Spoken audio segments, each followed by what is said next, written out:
So our first poet tonight is the great Bernard O'Donoghue. His book, The Seasons of Cullen Church, somehow in it, Bernard's lyric voice is both present and absent. Somehow he's there telling us things, telling us intimate and personal things, but he's also absent and letting us work it out for ourselves. There are poems in here of childhood, of loss, of love, and of place. And in one of the poems he's talking about a bookshop, and he says, in due course, the languages will go until bit by bit you're marooned in the middle on your high stool amongst the books that show why books are out of date, why you must move with the times and be careful what you stock. Defiant Crusoe at the centre of your island. And it seems to me that's what Bernard O'Donoghue is. Surrounded by his books, surrounded by everybody's books, surrounded by all the books that have been written before. And he's a defiant Crusoe on his own island, the island of O'Donoghue. Please welcome Bernard O'Donoghue.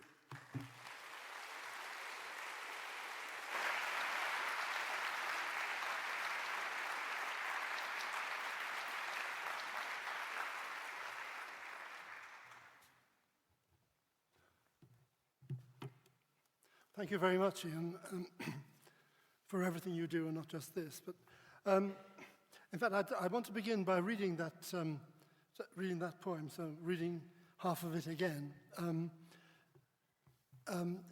Bookshops have been in the news this week, haven't they? Because of this man in Hawes, who was so uncivil to his customers that they thought that he ought to be chucked out, or the shop should be closed down. But other people felt that it was the duty of the bookshop owner to be uncivil to customers, and many of them certainly seem to be. And this poem that Ian quoted from is called Connolly's Bookshop. Adrian Connolly ran this bookshop in the middle of Cork City in Rory Gallagher Square for many years, many decades. And shortly before he closed it down, he said to me that he closed the shop down bit by bit until finally he would just be there sitting defiantly in the middle in the way that Ian quoted. Connolly's Bookshop. It will come to all of us. First, close off the upstairs, blockading it with banks of books you're not allowed to see or presumed to be interested in seeing. Next, the shelves on the back wall where philosophy was.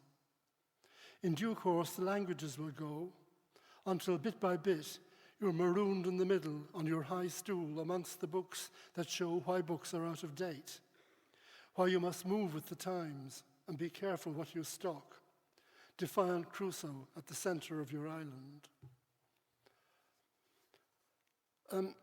At the end of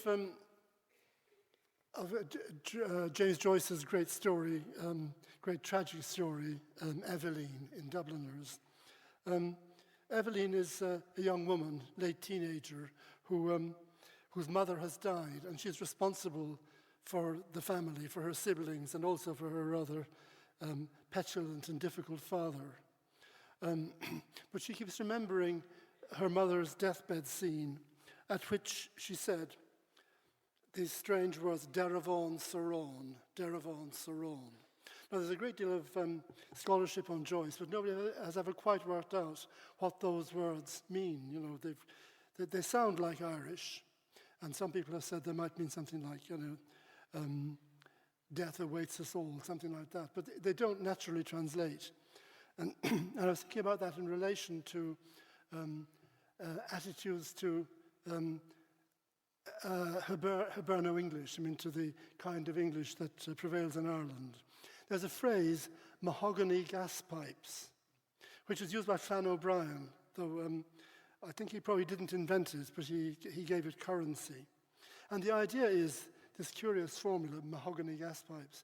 They sound like Irish words, but they're not actually real Irish words. Mahogany could be mahogany if he comes. I'm not sure about gas pipes, how that works. But I think it represents beautifully the way you don't expect really much sense or meaning from the kind of things that are said in English in Ireland. My friend Pat Palmer did a wonderful thesis on the representation of Irish, English, and Spanish in Ireland in the 16th century. And she quotes people like Fynes Morrison, who in his itinerary says that the Irish were savages who kind of crept out of the woods.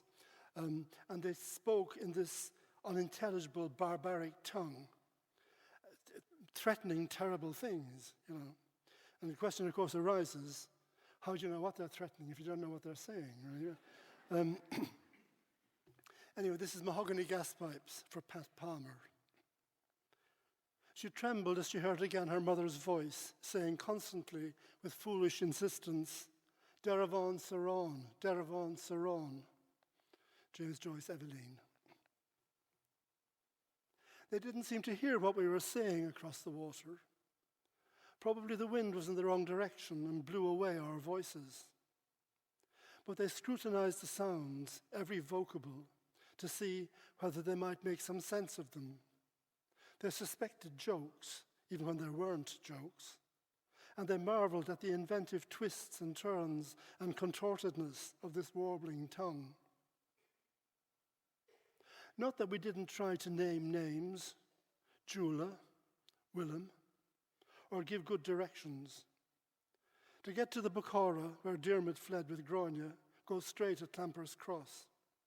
You must turn in at Cale Bridge to reach the far side of the causeway at the Boyne, where the O'Keefes set their dogs on O'Sullivan Bear during his long walk. And even we don't know what the Canadas means. So yes, it has to be conceded that we were speaking in tongues, that any wisps of meaning had to be caught while they were flying to make some sense out of this local parlance. And finally, I'm translating Piers Plowman, which is a long task, and of medieval texts, it's notoriously the one that is most demanding, but also it has the high points of sublimity, as C.S. Lewis said. But it does recall what was said of Wagner about terrible quarters of an hour. But I mean, but it does have the great moments. And this little episode, when the character called Will, you know, the will towards doing good, sets off through the world, he asks everybody what do well is, what it is to live a life of virtue. And he meets two friars, and they give him a rather good answer to this, which is this little passage which I'm translating here, called The Boat. I wrote it shortly after the death of Seamus Heaney, who famously was terrified of boats, of being on the water. And these lines, in seeing things, I panicked at the shiftiness and heft of the craft itself. What guaranteed us that quick response and buoyancy and swim kept me in agony. How riskily we fared into the morning. And this little story is what the friars say doing well is, what it is like. The Boat, in memory of Seamus Heaney. Take the case of a man in a boat in deep water. The wind and the waves and the craft's tossing cause him to stumble if he makes to stand up. For no matter how firmly he tries to hold on, through the boat's slithering, he bends and he staggers. So unstable the body is. And yet he's safe. It's the same with the righteous. If they fall, they are falling only like a man in a boat, who is safe and sound as long as he stays within the boat's timbers. Thank you very much.